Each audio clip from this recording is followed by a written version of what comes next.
I'm Leanne Tran, psychologist who's worked with families whose kids don't fit the mould for almost 20 years.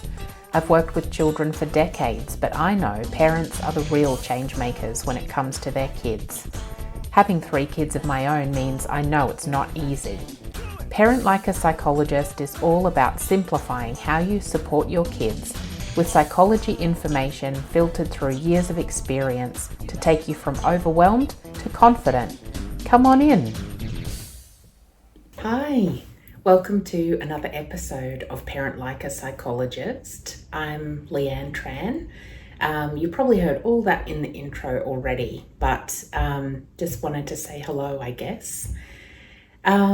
Today I had all of these grand plans of what to talk about in these few episodes after all the kids went back to school. I talked last week about school success and how that's more than just academics, and then had a plan to kind of talk about schools and inclusion, but just wasn't really feeling it today, so have taken a bit of a zag. And I'm going to talk instead about cricket. Cricket's a big thing in our family. And I get to spend a lot of time on the sidelines watching and reflecting on the experience for my kids. And yeah, just thought when I considered all the topic options, that's the one that felt good to talk about today. So in light of trying to follow my feelings a lot more this year, that's the one I'm going to lean into today. So I should take a step back and say it's not going to be cricket itself that I talk about. In some parts it will be, but it's more about community sport or club sport and the way that it can benefit our kids. Because I have spent a lot of time, as I mentioned, on the sidelines reflecting on just this topic. So for some of my kids, it's cricket. That's kind of the only thing they do. They play it year round. So that really gives you an insight into how many hours I've been sitting on the sidelines watching and thinking. But for your kids, it could be something else. The sport itself is not that important really.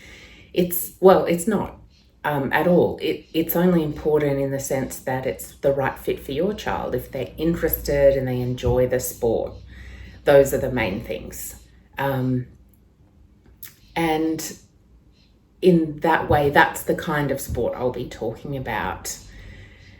I wanted to start off by highlighting the fact that it allows our kids to develop stress management. My family have been watching the cricket on TV the last couple of days over the long weekend. Australia's been playing the West Indies, and also the women's cricket. Sorry, I should say the men were playing West Indies. The women's cricket was also on. Lots of opportunities for stress management. I think that's both watching and playing. But what I guess what I want to focus on by playing it is that through that physical activity, there's lots of endorphins released that gives kids that opportunity to manage stress in a really proactive way. It lets kids release a lot of pent-up feelings as well, which is really good. Often I suggest for families, whether their kids have stress in the way that it makes it hard to cope throughout the week at school, or whether they have more significant challenges like anxiety, that having routine physical activity and exercise is really helpful. And so sometimes that's not so fun, but if you have a team sport to play, it can be a lot more fun to get that physical activity in a couple of times a week. So usually there's a game on the weekend and 1 or 2 training sessions during the week.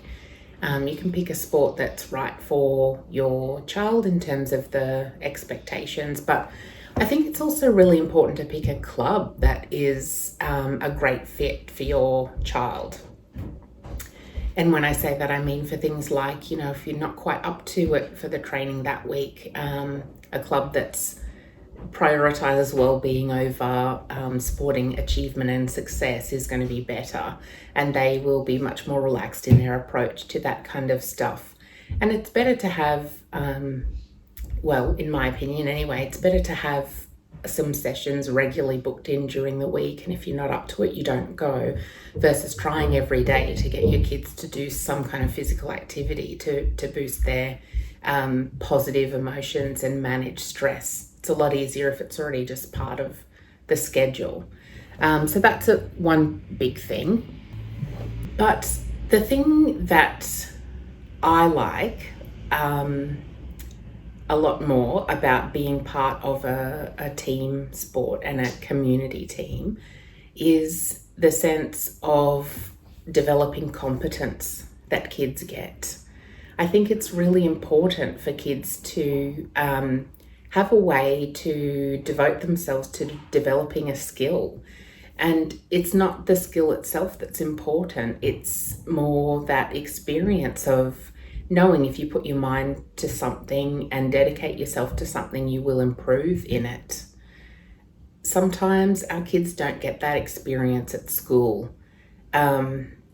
And sometimes they might, but it's really stressful. It's not an enjoyable way of developing a skill. Whereas if your kids are really interested in the sport they're playing, they will naturally enjoy developing those skills, either altogether or singular skills that they want to focus and develop on. That's the part that I think is an invaluable opportunity for kids. I'm thinking about my own experiences there too, that sometimes the skills and developing them and being competent in them go hand in hand with developing skills, other skills, I was going to say, so that not particularly sports skills, but life skills alongside it. So that might be managing emotions or handling that competitiveness or developing teamwork and that kind of thing. So those things can all happen along the wayside as well without necessarily dedicating yourself to developing those skills. So I've made a note about a couple that I wanted to talk about. Ones I think are handling the emotions of the game. So I'd call that emotional regulation in its biggest kind of definition. It's basically handling the highs and lows that come along with a game. It's not just winning or losing, it's when things don't go your way or when a teammate disappoints you, or that's a big one in cricket. If you've bowled a really great ball and then a teammate drops the catch, it's so frustrating for these poor kids. And you can see it. I shouldn't say poor kids. I mean, cricket's a game that you love and hate with equal measure sometimes as a player. But I think developing those skills of handling it and bouncing back as well is important. If something happens mid-game that's really upsetting, mostly you're trying to bounce back from that so that you can keep playing the game. And it's not so much about just pushing it down and pushing through, it's about having ways to talk yourself through those situations. And so that means that your kids are developing positive self-talk, which is an amazing skill to have. That ability to, probably should define it in case you don't know what positive self-talk is, but it's kind of telling yourself positive things or coaching yourself through a different situation. So it might be saying to yourself, like, it's okay, it's not gone your way, but you can hang in there, you can try again a different way. Or it might be reminding yourself, okay, you've practiced this at training, you know what to do, you can do this. And that ability to coach yourself is helpful in a range of other real life situations. So it's a way that we manage our emotions a lot. So if we're frustrated, we'll often coach ourselves through it. But also it can be when you're approaching new tasks that you've never tried before, it'll help them make it easier. Or approaching tasks that are a little bit stressful, like schoolwork or exams and things like that. The ability to coach yourself through it is an incredible skill to have. Yeah, probably like that skill developed too way before kids would be playing cricket, because it's around, oh, maybe not. There might be some fanatics around there, but 3 or 4, maybe 4 years old. I think it's around kindergarten age. So keep that in mind. So you have the expectations that are adjusted for where your child's at. But it's a thing that can take years to develop. So don't put too much pressure on it happening straight away. You don't even need to put any pressure on it. I think it just happens by experience and continued practice of the skill. I think with that, so managing emotions, the highs and lows and the bounce back, also comes that's where those are the kind of experiences that lead to resilience. And resilience is really the ability to keep going despite the fact things are difficult and hard work. And from that resilience, I think then if kids are quite practiced in that, picking themselves up and continuing is what then moves into this concept called grit. And that's the ability to be able to keep picking yourself up when things don't go well and continually putting in effort to things. And that's something that's invaluable for kids who have other challenges in their life. So I'm thinking particularly of kids who might have learning challenges at school. Often it's that grit and keeping going that they will learn and develop that other children don't. So for example, if it's children where things come easily to them, learning comes easily to them, they don't have to experience that feeling of digging in and keeping at it day after day. And so that's something that you can develop and experience through sport as well. Why I mention grit is that it kind of links a little bit to what I was talking about in the last episode about, success at school, which is more than just academics. But some studies show that things like qualities like grit and that ability to stick at something and persevere despite it being difficult is really predictive of later success in life. And that's because it's not all down to how easily we understand things. In life, there's lots of other kind of qualities and emotional characteristics that are just as helpful. So if your kids can develop it through doing something fun, that's an even better win. Now that I think about it too, how much easier is it trying to teach our kids these qualities and skills through something fun than through something that they don't want to do? I think the more times you can do things that are helpful for your kids psychologically and in terms of their development, but that take the easiest path forward through fun and games and play, that's just the way forward for not only their development and enjoyment of life, but for your stress levels and your enjoyment of life as well. That kind of leads me into one of the last points I wanted to make about this, because so I've talked about lots of the things. There are other benefits like motor skills and development and social opportunities as well that then can, kind of generalize into other life skills as well. But I think those are just added benefits, I guess. Probably if you asked somebody else, like a physiotherapist, they would focus more on the motor skills than the emotional skills, I guess. But that's for them to probably say, not me. But what I wanted to, that's right. So I was talking about how if you can make things fun, and for your kids to develop some skills while they're enjoying themselves, that's an easier path forward. The other thing that occurs to me, and a thing that I've noticed a lot through my cricket watching, is that that's one of the biggest sorry, my kids are getting ready for school out there. I can hear them being loud. Just totally distracted me. So what I wanted to say was, one of the biggest benefits of being involved in a team sport or club sport and community sport is that it takes the pressure off you as the parent to be solely responsible for all of these things. And I have watched time and again coaches having an incredible impact on the kids they're coaching in their team.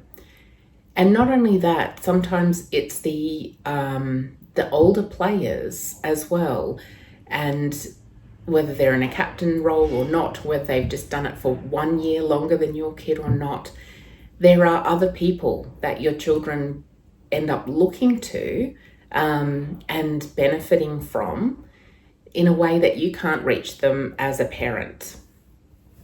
And so sometimes this is through, our club is amazing and we have amazing coaches who really get an idea of each child, and it's all about developing that child and their goals. They even do goal setting at the beginning of the season. And so for some kids it might be to, they're not audacious goals, they're just small little achievable goals. But by setting that, then, you've got somebody else championing your child to develop their skills, and kind of dedicate themselves to developing those skills and meeting those goals. And it's not coming from you as a parent. So finally they're hearing from somebody other than you. Yes, that's great. Keep at it. You can do it. Good work. So they're hearing it from their coach. They're hearing it from other players who are more senior to them.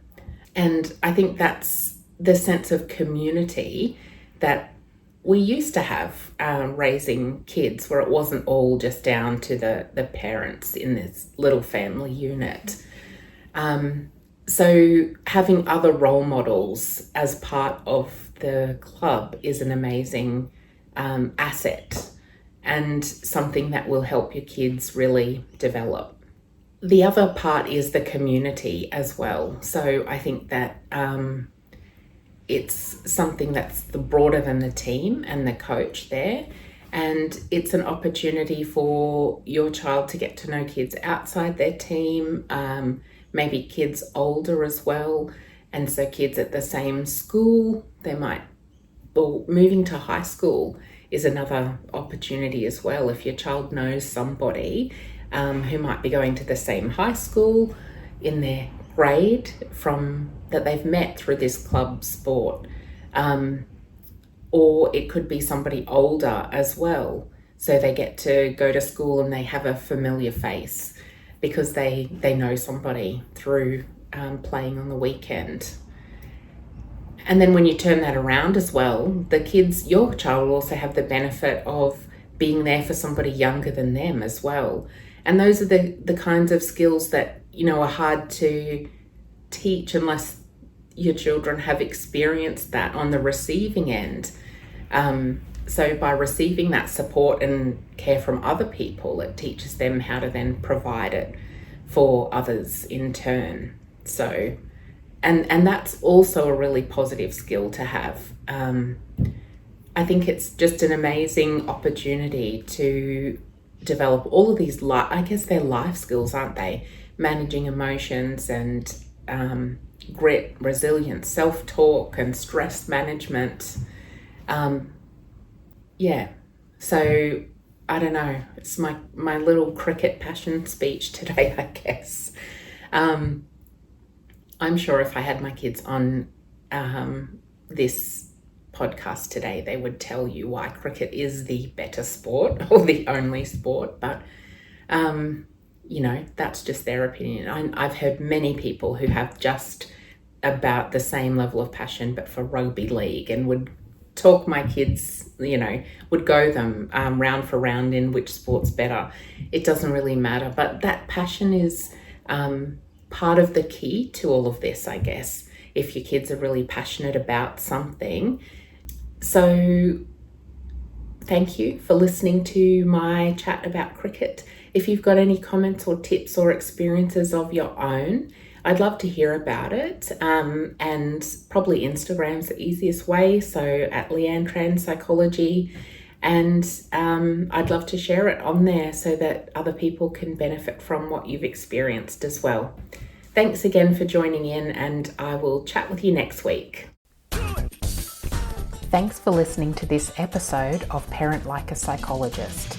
If you found it helpful, please share on Instagram so other parents can benefit too, and tag me at Leanne Tran Psychology so that I can say a big thank you.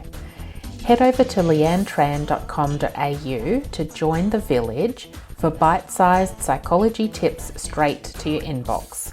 I really hope this podcast has brought a new perspective and you a step closer towards a calm parent and a thriving child. Have a delightful day.